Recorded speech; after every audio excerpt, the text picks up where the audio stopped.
Здравейте, аз съм Дени и днес ще направя ревю на една Шкода. Това е Шкодата. Виждате тазовете. После ще покажа отвътре. Ето ключа. Тук пише нещо. Това си е самия ключ. Ето Шкодата. Виждате. Си отзад. Сега ще я видим отвътре.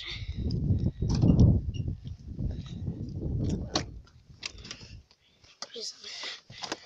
И ето я Шкодата. Виждате, това е воланът.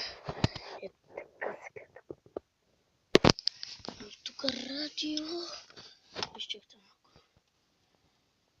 Тук вижте, ето радиото. Таблото.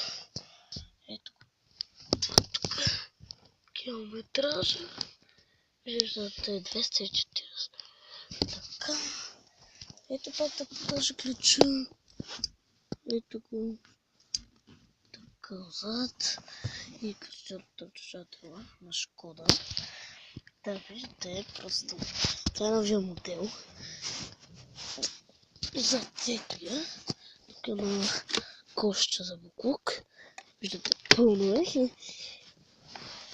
Тук вътре има разни неща. Тук има джоб. Ето тук. Да, сега може би ще покажа и багажен път. Една секунда. Да, виждате, багажникът може и от тук да се отвори.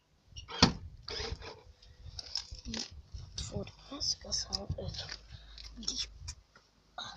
Стана. Ето го. Ще просто уникален.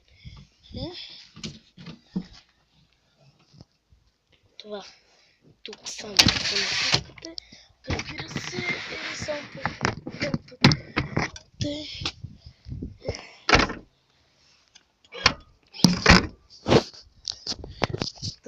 Това е всичко